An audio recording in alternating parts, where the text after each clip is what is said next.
சங்கொடு சக்கரவும் ஏந்தும் தட கையில் சங்கொடு சக்கரவும் ஏந்தும் தட கையில் பங்கைய கண்ணாரை பாடேரோடும் பங்கைய கண்ணாரை பாடேரோடும் பங்கைய கண்ணாரை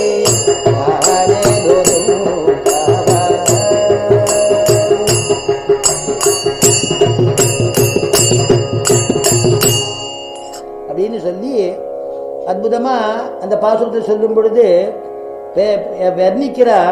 எங்களையும் முன்னம் எழுப்புவான் வாய் பேசும் நங்காய் எழுந்திராய் நானாதாய் நாவுடையாய் அப்படின்னு ஒரு பதம் வருது அந்த பாசுரத்துல.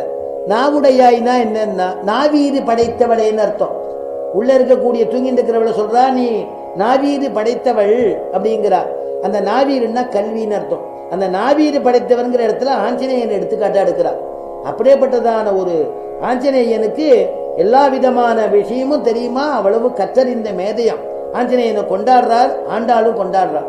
அப்படிப்பட்டதான ஆஞ்சநேயன் யாருன்னு கேட்ட உடனே அதுக்கப்புறம் இளைய பெருமாள் பதில் சொல்றார், ஒரு வேற யாரும் இல்லை, இங்க நாங்கள்லாம் தசரத குமாரர்கள் சீதாதேவிய ராவணன் கொண்டு போயிட்டதுனால தேடிண்டு வந்திருக்கோம் அப்படிங்கிற விஷயத்தெல்லாம் ரொம்ப அற்புதமாக சொல்றார்.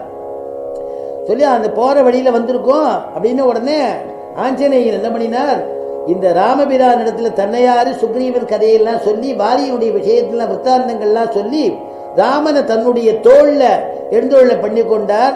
ஒரு வலது தோல்ல இடது தோல்ல இளைய பெருமாளை லக்ஷ்மணனை எழுந்தொள்ள பண்ணிட்டு கிளம்பிட்டார்.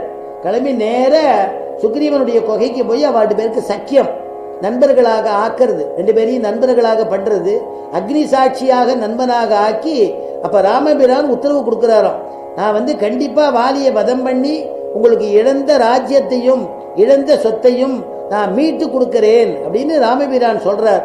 உடனே சுக்ரீவன் சொல்றான், நீங்க அதெல்லாம் மீட்டு கொடுத்தேன்னா உங்களுக்கு நான் உபகாரம் பண்றேன், சீதையை கண்டுபிடிக்கிறேன், என்னுடைய வானர படைகள் மூலமா சீதை எங்க இருக்காளோ அத்தனை பாதாளத்துல இருந்தா கூட நான் கண்டுபிடிக்கிறேன் அப்படின்னு சொன்னாலும். அப்படிப்பட்டதான ஒரு சக்கரவர்த்தி திருமகனிடத்துல ஆஞ்சநேயன் அவ்வளவு பரிவோடு இருந்தார் அப்படிங்கிற மகிமையெல்லாம் நிறைய கேட்டோம்.